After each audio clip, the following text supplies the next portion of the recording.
Hello guys, in today's video I will be showing you how to fix PUBG Mobile not working problem. So the answer is easy. Just go to the settings and then scroll down to the apps section and then go to the search and search PUBG Mobile and then go to the storage, and here you will find this clear cache option. Click on it.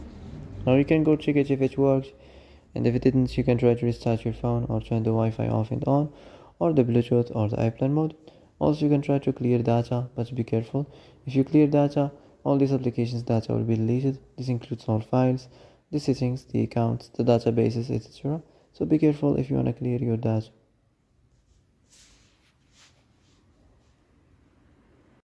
And that's it for today's video. I hope this is the answer you've been looking for.